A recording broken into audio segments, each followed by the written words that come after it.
The next chapter, where we discuss shades of gray.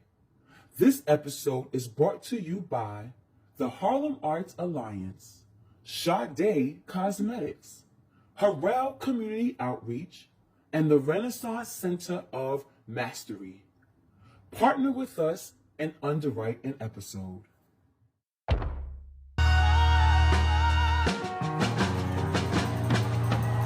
Tim's on my feet, stomping out the negativity. Everybody not a friend of me. Spread the love, still I move deliberately. Bully face on, but the smile be heavenly. Brooklyn girls, so they love the energy. Love sincerity, so I take the liberty to take them on a journey lyrically. Through hallways and alleys, dark days I carry. Sharp pains and bellies, all days be heavy when you're programmed to survive. Legendary ciphers get the MCs energized. The city never sleeps. Slept from 1 to 5 when COVID hit the block and we had to stay inside. Tough love is all I know, so be gentle with my soul. Learn to navigate winters with no coat. If you never been cold, you never been broke. Hustle 24/7 just to stay afloat. So New York, like dollar pizza.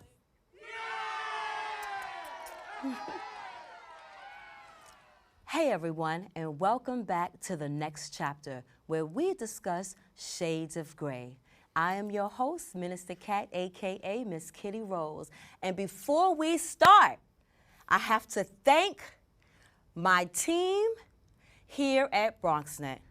We won again, second year in the row, yes. We won another Brick Award. And let me tell you, not only did we win another Brick TV Award, but we won for social media impact. Ow. And not only did we win for social media impact, this was the first year that they put this category in. So not only is it the first year that they put this category in, but I am the winner of this first category, the first year, first time in. So thank you to my crew here at BronxNet TV for bringing you guys the next chapter where we discuss shades of gray. And thank you all to all of you here in New York that hold us down. Big up to Brooklyn who gave us the acknowledgement. Now, today's topic, drum roll please. Now, if you guys remember last week, I talked about the savior complex, right? I talked about how women sometimes feel like they can heal women or they could be the savior. There'll be that one woman who's going to make the change or make the impact for a broken man. For a broken man. So how did I come back from that? We're not just having the conversation. I got to give you guys some type of tools. So how do I come back after, should I say, venting last week? How do I actually come back with some real healing work? Do we as women actually help men? Can we help men? So that's my topic of the week. This week's topic of the week is how can women truly help or heal or assist in the healing process with men? I don't see my title there, but I guess it'll come there eventually.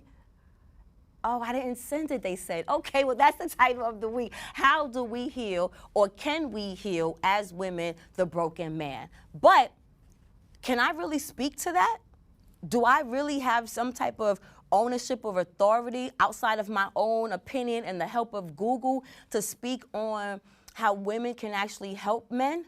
Well, today I brought in, I want to call him an expert. I think he's an expert. He's fine. So he's an expert in that, being good looking. I'll give him that credit. Well put together. We know it's weird how if a person is attractive, we'll listen to them more outside of a person who is not attractive. So thank God that he is well put together. But let me introduce you to my fellow director and entrepreneur, William Michael Barbee, you guys. Hey, yes, applause. Hey.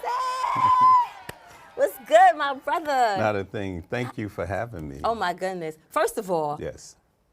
we met initially, I think 2016, on my debut as a director, as a we did. filmmaker. In New Jersey, actually. In New Jersey, Right. I was, I guess, your opening for your Yes, film, yes. from your film. Yes. So I was honored, to meet you in that type of situation where I actually, for the first time, really acknowledged myself as a filmmaker, as a storyteller. We all acknowledge you. Yes, Yeah. that part too. And then I was like, okay, wait, I guess I am a filmmaker. yeah. And that kind of started the journey to where we are now here today with me producing television. But Impressed? Congratulations. thank you. One of the reasons why I wanted to have you on in particular is like over the course of the 10 years, we haven't seen each other often. Right. But lately, I've been watching this activity that's been going. For some reason, never before have I seen this much activity come from you before. And not to say that it hasn't, but for whatever reason, the algorithm, the spirit, I'm now following you again. I've been seeing this Men's Village support group thing happening every week. That's right. And I've been seeing you kind of like, I know you as a filmmaker. Then when me and you talked, you gave me this list of credits of things that you do or have done or that's involved in. But this support group, this every week having men come together, almost like not, I don't want to say recovery, but like a support group that's private, that's not on socials, where I think I'm getting the feeling that the purpose is for our men to heal. It's for our community to heal. Okay. And I think each person starts with where they are. You know, like you're a woman, so you have to start with being a woman. You know, I'm a Okay. man, I have to start with that. Then we talk about family, and then we go into the community. So Man Village, if you want to know how it was birthed on the tail end of the COVID. Many people lost their lives. Many men found themselves in compromising positions, whether it's a loss of a job, loss of loved one, and didn't know that grieving process. Even myself, you know, this guy, a businessman, multiple businesses, found myself going into counseling. And then I said, you know what? Let me go during COVID, get my master's in clinical counseling, even though for the past 16 years prior, I owned a mental health and substance misuse clinic. Okay. So when you meet me, you met me as a filmmaker. That's just Right. one of 7 hats. And so I usually just leave people where they meet me because Okay. all the other stuff is secondary. Okay. Hello. So me wanting to really heal myself beyond just being a consumer of mental health services, a former consumer of mental health services, owner, facility, advocate. Now I'm going back to being a consumer. I said, I need to do a little more research. And what I found was so many of us were suffering men. And men were never given permission on how to emote. When we think about our childhood, as little boys don't cry, man up. You know, so we grow up older men with boys living on the inside. So when I did the show last week, I was coming from my own bitter place of feeling like maybe, I was that sucker thinking that I could change or fix a man. But also realizing that sometimes, in the fixing or in the what you think that you're doing, until that person or until any person is ready to receive the healing for themselves, that no work that you do with somebody is going to make any type of impact or influence. So my question to you is, in this, you birthed it or you thought about it from COVID, got your master's or second master's? Got my Got your master's clinical counseling. So when did Men's Village Support Group actually get formed, and then what was, okay, you're seeing what needs to be done in the community in regards to healing? Because the funny thing I wanted to come back to when I was in my bitter place last week, one of the reasons why men don't necessarily get the opportunity to feel vulnerable is because even as an adult, if they show vulnerability, then we're quick to be like, stop, why are you wearing a skirt? I know I've said that. So now we're in this place of wanting to heal, but then we also, what's the new phrase? Weaponize. Right. You feeling vulnerable. So when did it start? And then what has been the feeling, or how has the men grew since the birth of Men's Village? Well, let me, before I answer Okay. that, go back to something you said. Okay. And so bring a broader perspective. We all are coming from areas of being traumatized. And Okay. where you may feel like you're helping, you may be enabling, right? Yes. And so your trauma shows up different than my trauma. Okay. And now 2 traumatized individuals, because being black in America, historically, we've been already. traumatized, right? When we look at unaddressed trauma from slavery and the slithers, the systemic structural racism, discriminatory practices, socioeconomic issues that have impacted our community far worse than others, we are showing up different. So we have to navigate life differently. So now when it comes to this relationship thing, you know, you're looking at me and I'm looking at you, we're bringing other things to the equation. Right. We're bringing our, what we call in clinical world, families of origin. Okay. And that's where we all have our basis from. We come from a family where we had siblings, or if we were the only one, we have a parent, whatever our structure was. We're bringing all of those things, the idiosyncrasies that come with that, as well as the greatness. And so now we grow up older, never addressing anything, trying to make this thing work based on commonalities and interests. And so when we find ourselves in those situations, often we never understood how we have to get out of our own way. How do I best help my sister? I got to get out of my way because something you're doing may be just different than the way I do it. Okay. Doesn't make it wrong, just makes it different. Different, okay. And so when we get out of our way, we can start embracing things. So now the birth of Man Village. Thank you, I'm with you. Okay, appreciate All right, that. so Man Village, so while in graduate school, there was an assignment that was given. We had to record our sessions because the professor wanted to know how you're doing and blah, blah, blah.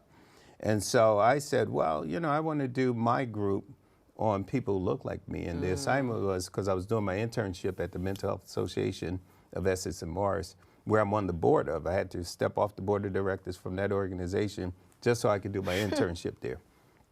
And so I said, I don't want to do my internship with people with a diagnosed mental health condition.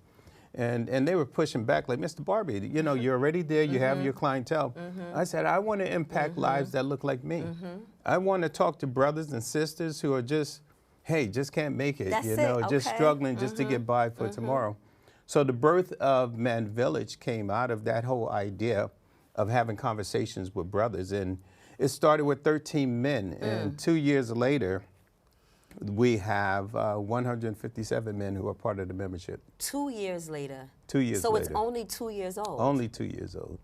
Okay, Mr. Barbee. Well, so there's something called congruency that we speak about in the clinical world. Okay. And that's when your actions and your words align. What's the word? Congruent. I've never heard that word. Yeah, congruency, congruent. Okay. When things are aligned. Okay. So when your words match your action. Okay. And so when you have that consistency in your demonstration, people are apt to listen, people are more apt to follow. And so if I've demonstrated something in society that was positive, and people bought into that or liked that or admired whatever it was, that characteristic or trait, when I say, hey, trust me on this. So we had 13 guys who came out trusting me, and then with the power of social media and then just sharing that, allowing men to have that first time to emote, having men to express their pains, their weaknesses without judgment. Because just as you just said, you know, we women sometimes have weaponized, whereas men have done the same. And so when we're vulnerable in those safe spaces, we have to be able to welcome that brother when he's opening up. Yes. We just, go ahead, I go on this. Okay, so you just had your first co-ed event. That's what we just saw the flyer of that just passed last week, where you where you invited women to participate in the conversation. However, I asked you to get some testimonials from some of the men who actually come to this group. How often is it? Every other weekend. Every other, so twice a month. Twice a month. Okay, so out of the testimonies that you sent me, I chose the first 4. Let's hear what these brothers had to say.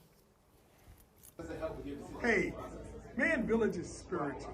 We've been able to come together and bond and find a way in which we can be able to influence one another about how we can be positive to our family and to our friends. It has been a great opportunity for me to discipline myself with individuals who have the same type of common interests that I have in wanting to change my lifestyle for the better. It has been a great opportunity to be part of, and I'm very happy that it has been something that has been offered to me to be a part of. All right, initially I came to Man Village because I saw a post on Facebook, you know, from Michael Barbee here, and like I said, just interested to see what this is about. Continue to come because it's definitely fed my life, fed my soul, and you know, again, the safe space that we have to be able to kind of talk to each other, listen to each other, hear stories, share our stories. It's just strengthening for me, and in my daily life, it gives me an opportunity to just actually intentionally think about my emotional intelligence when I'm dealing with my wife, my students, and people just in general, like on a daily basis. Peace, Usman Sharif, Newark, New Jersey. Man Village is important. It's important for understanding, for healing.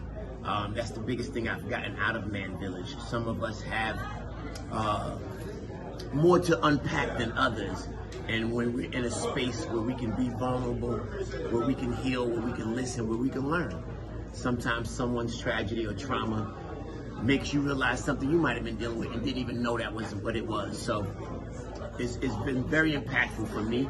I've been learning, I've been more sensitive, more understanding, empathy. This is what I'm gaining out of it, and I plan to take that into the future.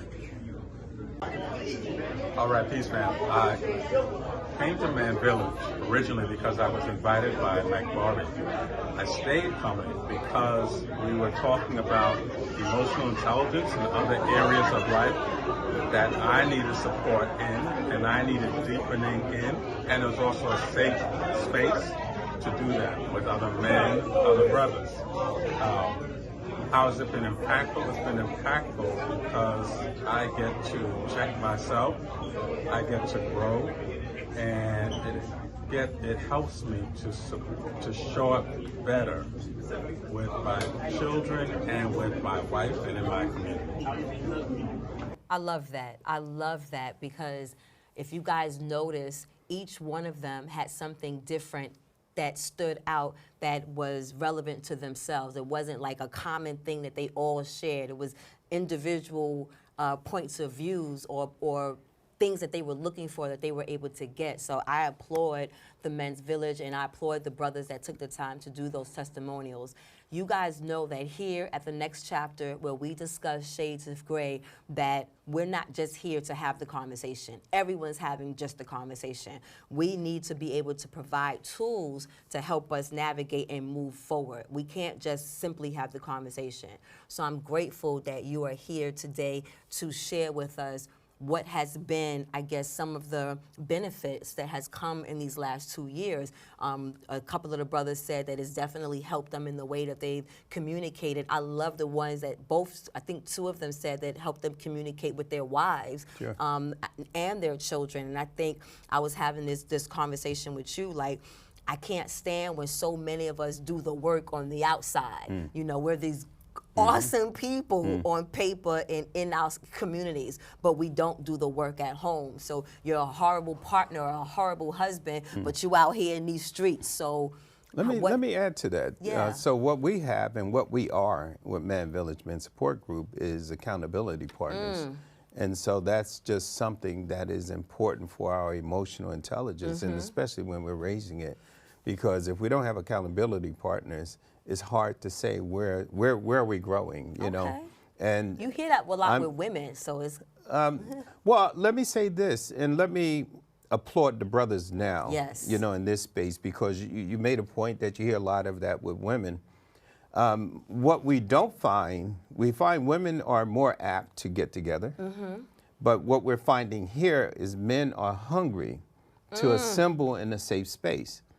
These brothers, if we decide not to have a session, they want to know, Mike, when is the next one? And I have to tell them, hey, I need mental wellness day. You know, I need a break myself, so I have to create my own boundaries. But having accountability partners with these guys is built on a level of trust. And how many you said? It's 57 now? No, it's 157 men. We started with 13.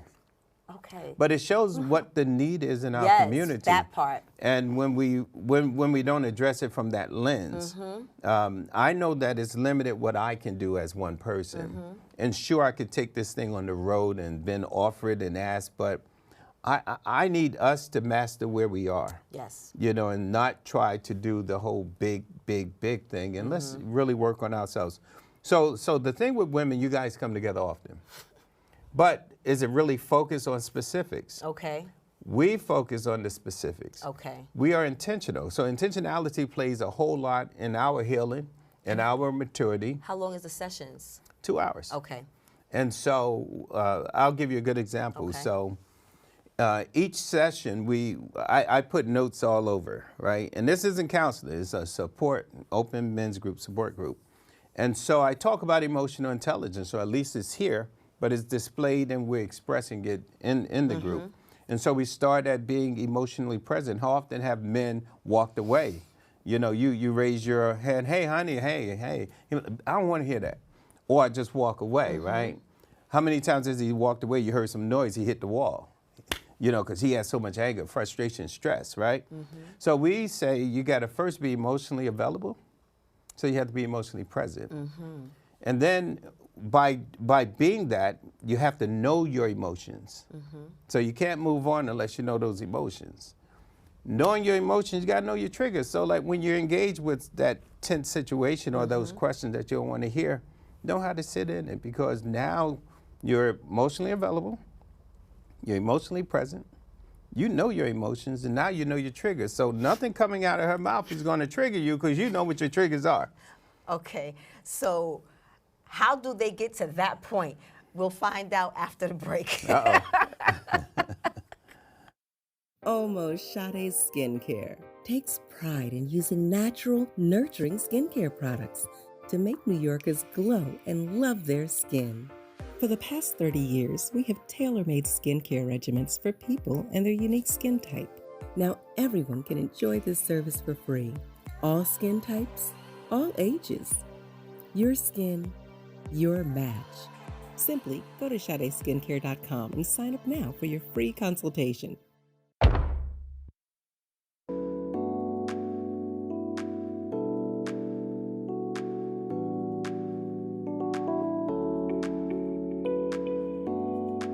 Community partnerships is a gathering of like-minded people who are interested in maintaining the legacy of their ancestors through arts and culture, and having conversations on a monthly basis with what I call art practitioners is just something that I'm wedded to. And again, Harlem Arts Alliance is the vehicle that we use to do that work. Community partnerships are essential, I believe, for building long-term relationships and understanding of the community and the art. I think that that is the core of how we can really sustain the presence of Black and brown artists by being engaged consistently and joyfully. Community partnership is all about creating legacy. Community partnerships mean to me stronger communities. Community partnerships mean strength. The partnership is connection. Fostering a connection to be able to reach out to run an idea by a friend who can then connect you to others. Community partnerships mean a lot. It means collaboration. It means connecting with one another to create something bigger than themselves. One word that describes how I feel when I leave these meetings: Empowered. Inspiration. Inspired. Renewed. Inspired. Inspired.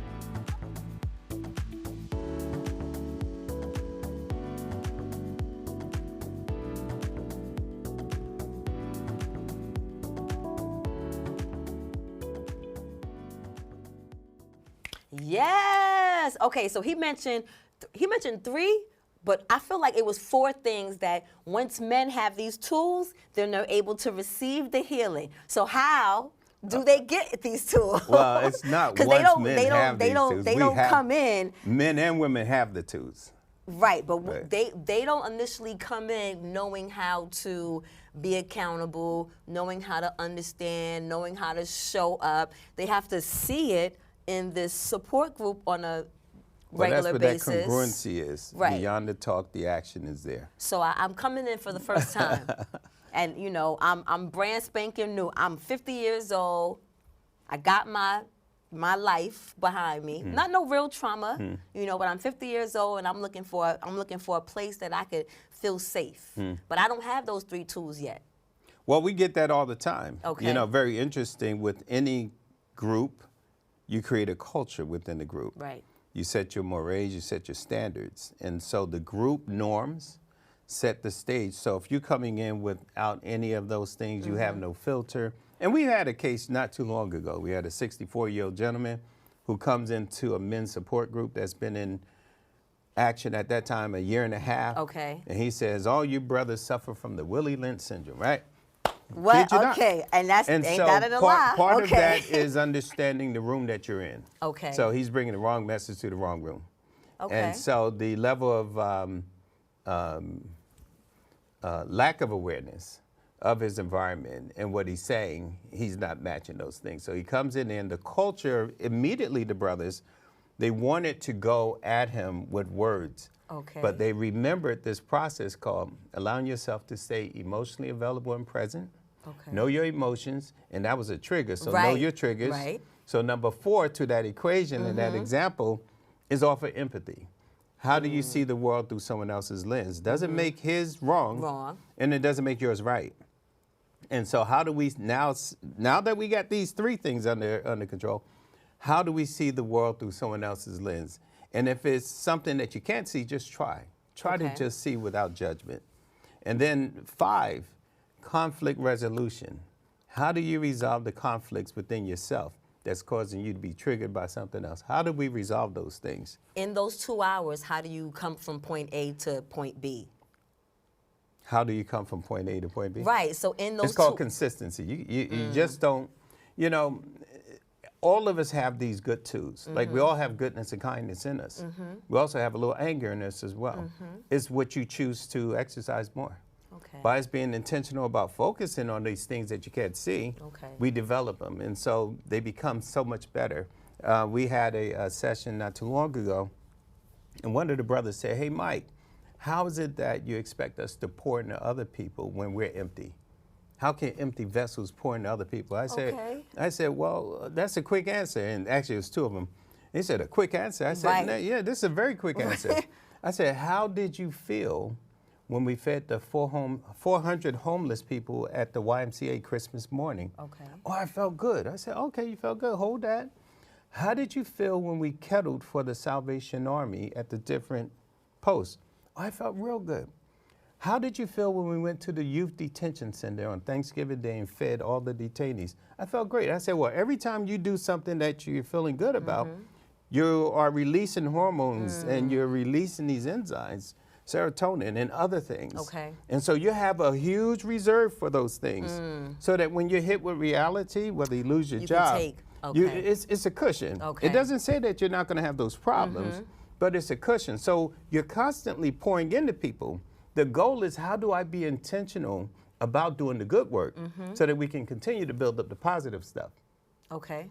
You're like, what? No, I'm following because that helps build up because we can always kind of use it as reference to put that smile on our face. Yeah.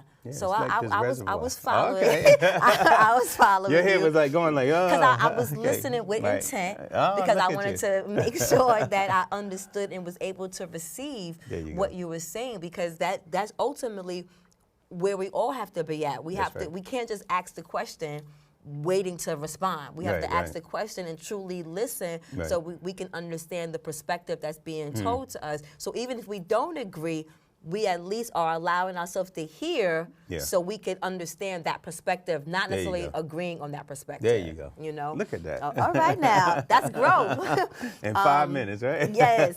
So when it comes to the gentleman that made the comment about you guys are all suffering from the Willie Lynch, and you as the village, not you, the village is able to, with the tools that they now have, able to receive and meet him where he was at and understand where he was coming from, and then probably by the end of that support group, I don't think he was saying something different, but I'm definitely feeling that his spirit was probably lighter.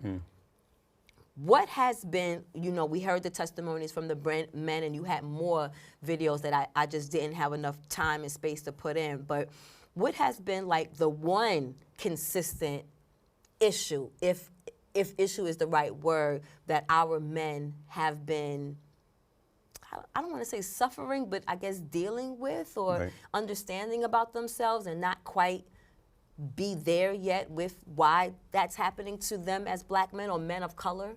Are you asking in reference to their mates? No, just because I want to get to the mates. Right.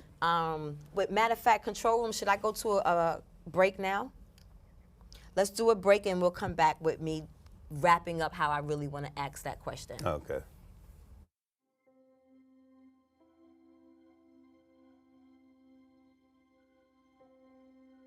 My biggest fear in the middle of my addiction was that I would never be able to get over it and that my kids wouldn't have a father.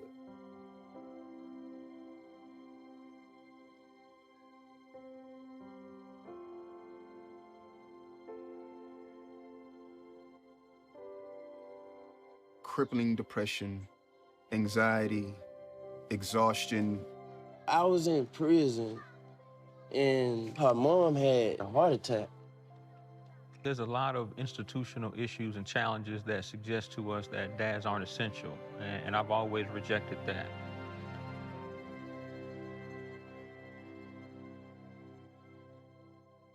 Sometimes you don't have to know everything about being a dad. You just gotta be there.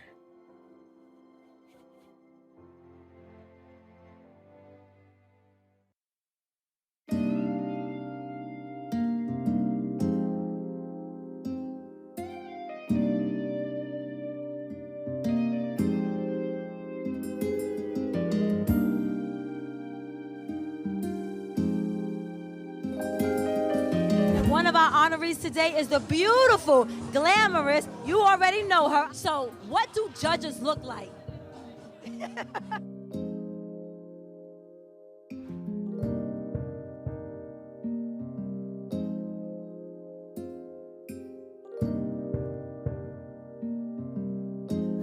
And then you're coming to New York? Yes. Next year I'm coming to the U.S. Okay. The Bronx native is in the building. We are out here. Thank you so much.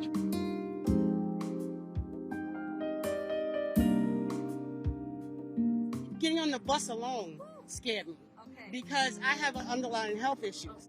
Have you guys been open the whole 7 months? Did you have to close? We went through a lot, but we had to follow the procedure.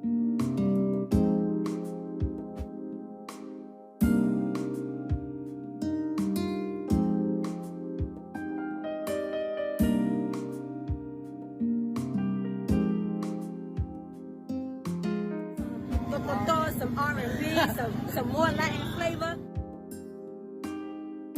And I couldn't have done it without my start here at Bronx Net. We're so proud of you. Thank you for what you do, Miss KittyRose.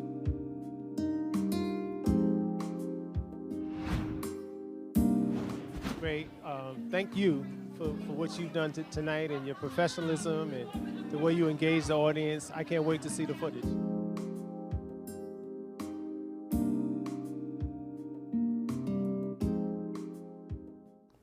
Okay, so I'm gonna figure out how we're gonna get back to us helping them. So yes, that was kind of like, is there anything or one thing that stands out mostly with the brothers that they kind of have issues with?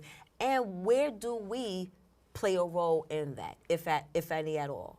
Well, I think one of the main things with men, period, is called trust, emotional trust. Okay. And so how do we make ourselves available and be vulnerable in spaces where we're not feeling safe? Okay. There are cases where men decide to, hey, I'm going to tell my wife, hey, I want to talk, I want this, I want that, I want to share with you. She may not want to hear it. And so what he hears is that you're hurting me because you're not giving me that one opportunity to express myself when all day I have to listen to everything you have to say. And so the way that is translated, so men are a little more closed. And then girls and boys have differences. Girls have assignment with words to the emotions. They grow up and they have 7 words for every 1 word we have. And so you grow up as ladies with 700 words to our 1. Right. And so having us find this thing called trust, but trust really starts within. Okay. And so we have to do the work, and that's why it's so important that we have a Man Village Men Support Group so that we can always look inwardly, because our problems solved on the outside start with the inside. So the inside is the lack of trusting yourself? No, it's not having that trust factor where you can't trust on the outside. So if you cannot trust on the outside, how can you say I'm going to trust you? If I trust myself, I can trust you. So where is the point or the disconnect that I'm not trusting myself as a man? I don't know if, wait, let me just rephrase it so it doesn't come off that way. It's hard for me to trust you if I don't trust myself. Right, so that I'm clear. Oh, you took your glasses off. So where is the lack of trust coming in? So because I'm growing up to be taught to be the provider. I'm growing up to be taught that I can't really show emotion. If I show emotion, that's feminine. I'm raised to like be a worker and be a protector. Right there. Okay. So if I'm raised that Right. men don't cry, Right. I must be the provider. I can't show emotion. Where do I go when I have that emotion to express? If society has taught me that. Right, but my question is, where's the lack of, so who don't I trust? Or where's the, because the trust starts first with Finn, myself. Right, it has to. So I'm not able to trust anyone else because there's something missing here, no? Well, I always believe that we all have brokenness. Okay. And I think society has done a number on men. Okay. And particularly the black man. Okay. And so when it comes to trust, we have issues with releasing our trust to anything outside of us. Okay, I'm with you on and that. so when we've had trauma, when we've had denial, when we've had blockages, when we've been violated or our trust has been weaponized against us, when we've availed ourselves in those spaces, we aren't always welcome. And Okay. so we shut down. Okay. And so when you're shut down, that means you're holding this stuff in. Yes, okay. And so if we're holding these things in, we don't trust what's out there either to feel safe. And so birth of an organization that focused specifically on this stuff, you come in there, now you want to just blurb everything. But even with that comes a level of responsibility because you have to be accountable for the words that come out your mouth. Yes. And so that's where that accountability factor comes in. But women can help by getting your own help. That part, okay, okay. I think what happens in life, the perception is that men are so scarred and broken because we haven't emoted in the large scale. And I think sometimes women have emoted a lot, but they haven't had any direction or control either. Right. Neither have they been focused in a specific area of growth. You know, like I think women come together for various reasons. They go to their sorority things, they go here, they go there. But do they ever focus on the word forgiveness? Do they sit in a series that's beyond just one session that talks about forgiveness of self, forgiveness of others? Do they actually sit every week or every other week in a session that talk about setting boundaries, setting short-term obtainable goals? Do they really focus on that? Okay. And by large, we can agree to say that they don't, because most people don't. Okay. So what we do for the last 2 years, we focus on everything internal. Amen. Here it is, a Christian brother myself. I wasn't in real relationship with God, though I thought I was. Tell us, It speak wasn't on until, that. it wasn't until I got out my mental way, because I had so many blockages. You know, I went through the performance of going to church. Oh, did everything everyone else did.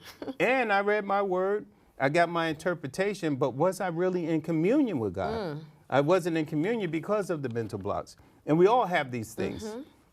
You know, and when we look at the way that God shaped Jesus, Paul, Moses for leadership, he shaped them through conflict. He shaped them through communion. He shaped them through the commonplace, through their community, through the 6 C's that God shaped man for leadership. And so when we have these mental blocks, we can't be in that relationship. So now, since I'm past this mental stuff, and we still deal with it, but I'm at a better More place. aware. Right. I get up every morning without an alarm clock, 4:30. I meditate. So meditate, pray, and commune. And so all of those things are things that we work on intentionally. So when we talk about the women, how can we help? Sometimes your help may be enabling, right? And so we have our brokenness that enabling us keep us there. And it also soothes something that you're missing in your relationship with yourself, your relationship with your creator, your relationship with the universe. And so once, like in the mornings when, you know, I'm praying and I'm intentional about that, that's called mindfulness activities. So we're intentional about maintaining our self-care through mindfulness activities, whether it's through exercise, whether it's through prayer, meditation, communion with God, reading a book, listening to just soft music, instrumental. So when you're intentional about these things, I say let the women get intentional about it, because you're coming to the table thinking you're saving me. I'm a saver, brother. And like men used to have just the opposite, I'm a saver, you know, but you know, the reality for us, as we've been getting help, we're finding that we're rising to levels where our women are still stuck over here. And so the goal is to bring them together. So we just this past weekend had a co-ed session. So the co-ed session, I feel like we have a segment on the show called the Jesus moment. And it's towards the end of the segment when the Holy Spirit touches us, and whatever we talked about, which is man's village and how we heal each other, or how we heal our men, or how we help as women in the healing of our men, you have done it by bringing in the spiritual component of acknowledging really having a relationship with the Creator, really having a relationship with the God, and not just a performance piece. And not performance piece like we're performing, but performance piece of we're going through the antics, or we're going through the process, but we're not really going through the process. So in this Jesus moment, how was the weekend with the women being invited to have this conversation and this discussion with the men?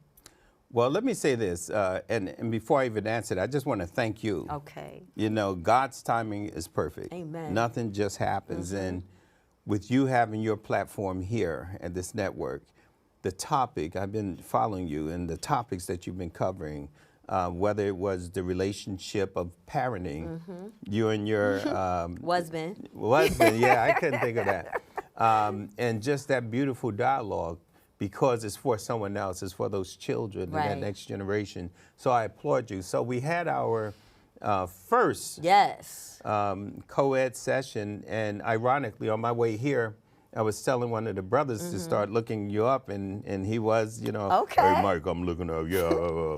I said, call me. No, he's married. Don't call me. And we were talking from a perspective, because he started saying, yeah, Mike, man, we need to have regulations on this. We need to do this every 3 months, do comparisons to where we are. I said, whoa. I said, it's taken us 2 years for you to even want to welcome sisters into the room. Because what we have in society, men don't have that safe space. Now that we get it, now I'm up here saying, hey, we need to let the women. And the men pushed back on me early in this last year. And what they failed to understand, which I saw the vision of, is that we could do all this stuff, but we can't do it without them either. It's a team thing. Right. You know, we're not islands. And so part of our growth is how do we engage those things that are challenging, those things are complex. And that's why most of what we do, so when we were talking about trust earlier, most of what we do is the internal work. Because I have to show up better for me in order to help you. And you have to do the same. And so bringing this whole co-ed session into, the brothers didn't know what they were getting. So we had around 60 people, 57 people showed up. And I had a guest facilitator, Deidre, out of Washington, D.C. Oh, well, look at you, did your notes. And she's a life coach.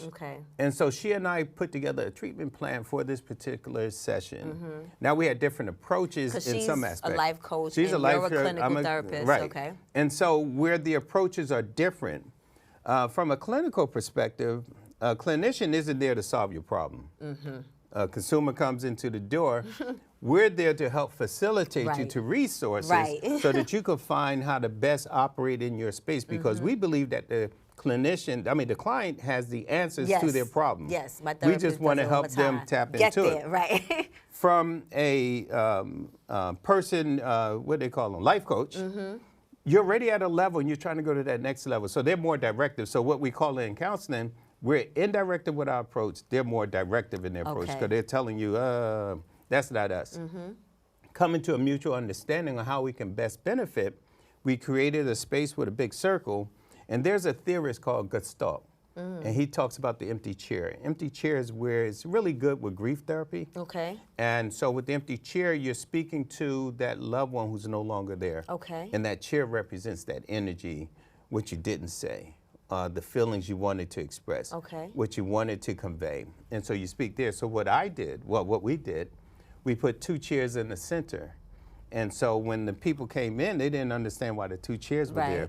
So I sat face to face to her, to Deidre, and we worked this thing out. The way we started is the way we ended it. I had in back of me all the men. She had the women in back of her. And the first thing that came out my mouth once we got their attention, I said, we're first going to breathe. Because you got to ground yourself with breathing. Then I said, I'm sorry. I'm sorry for leaving you. I'm sorry.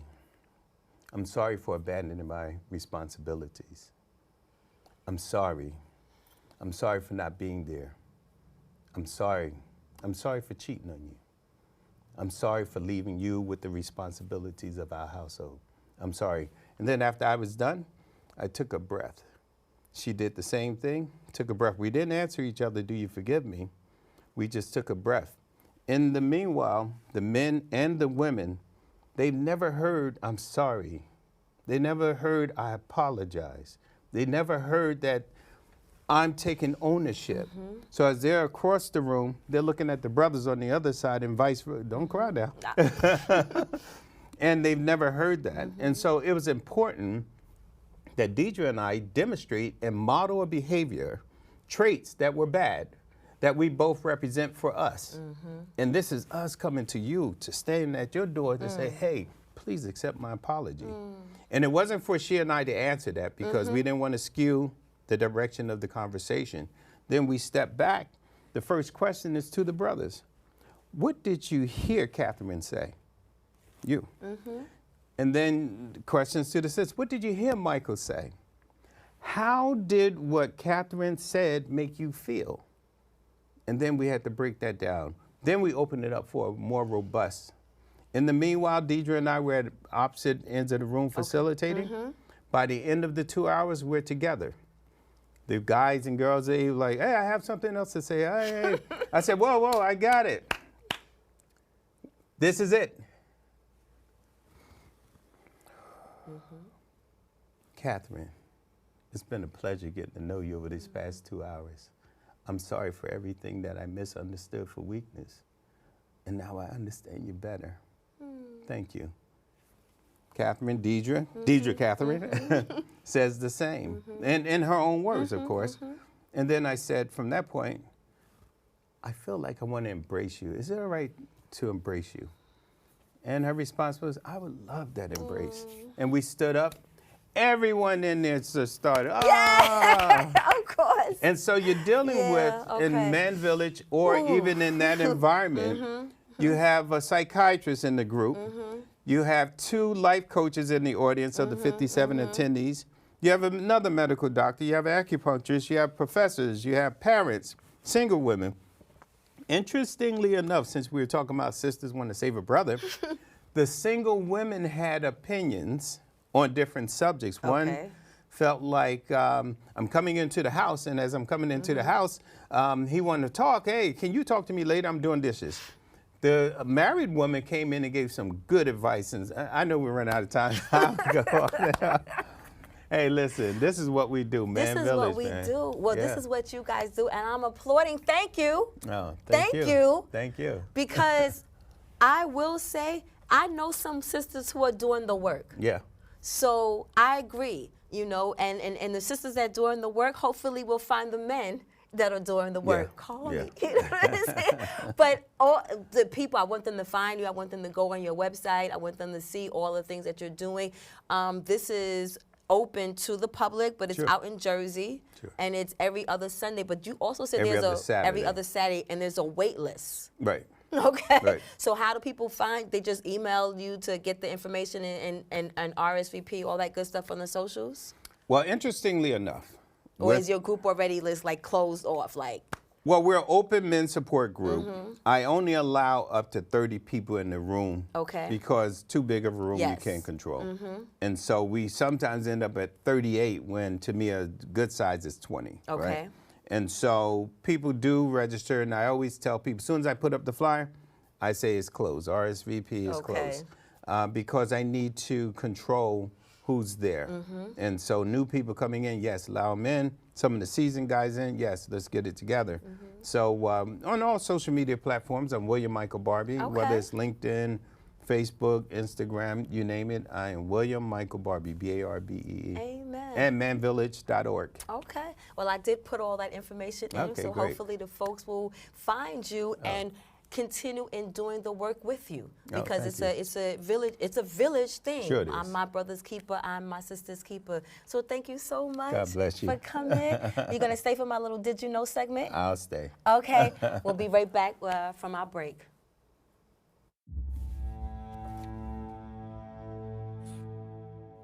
My son, Ricky, took his life by the use of a firearm. It broke me in ways that I never knew that I could be broken.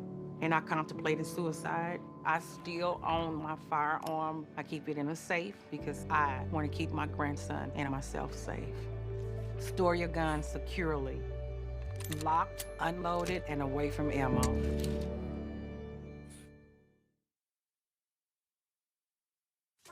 I'm your retirement fear, but don't be scared. You're still in pre-tirement. Does that mean I have more time to plan? Precisely. This is pretirement.org. This isn't scary. I'm doing it.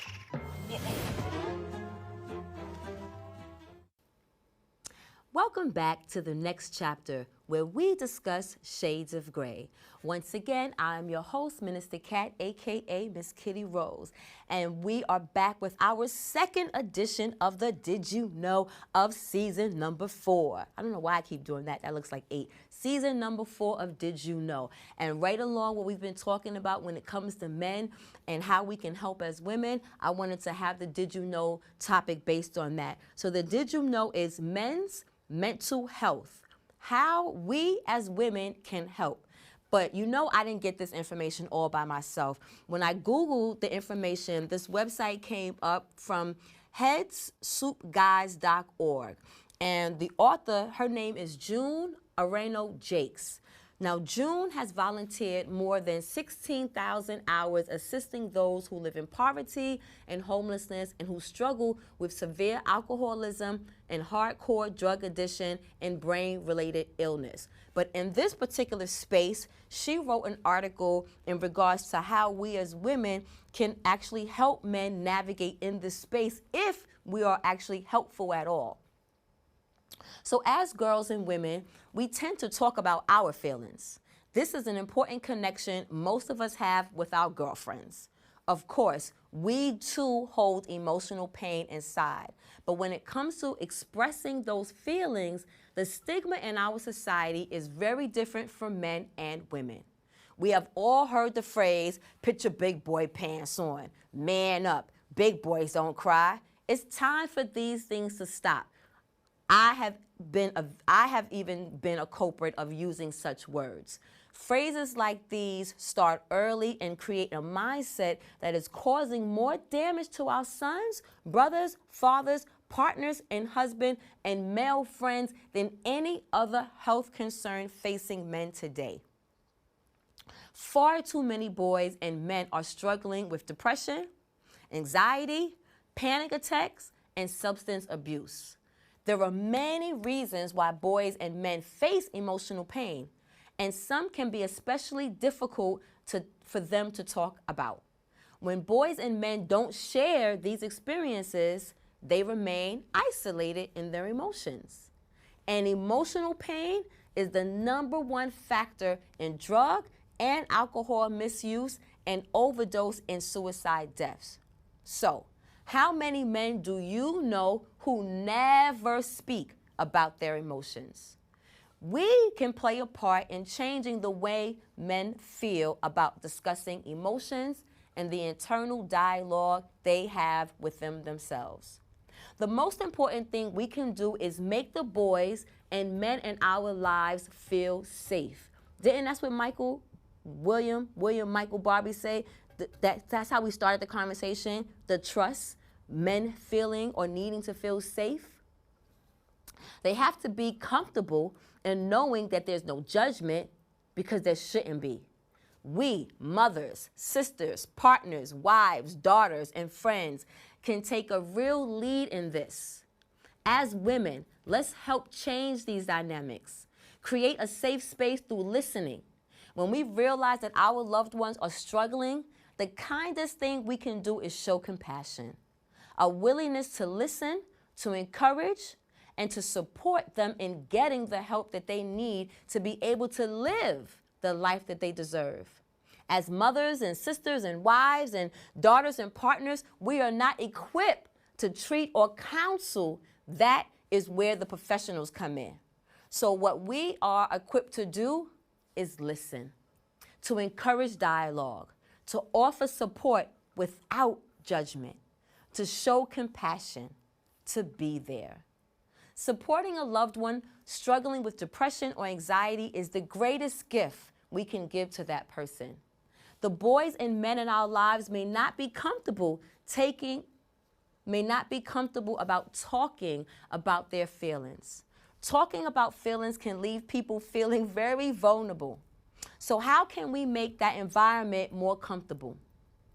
First, we have to ensure our loved ones feel safe. There's that word again. That their thoughts are sacred with us, and that they will not that their thoughts will not be shared unless their life is at risk. Let me read that again. We have to ensure our loved ones feel safe and that their thoughts are sacred with us and that they will not be shared unless their life or the life of another is at risk.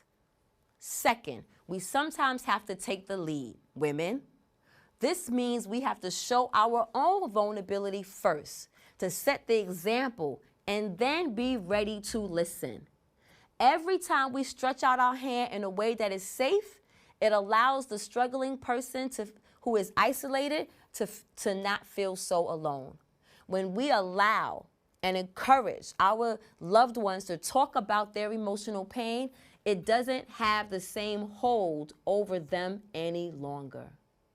Depression is a very dark place to be, but help is available. So we do our part by offering support and direction and encouraging those that we love to make that call and reach out for professional support. That is when the healing journey begins. The boys and men in our lives deserve nothing less. It's time to embrace the realization that the strongest men are the ones who take care of their emotional health.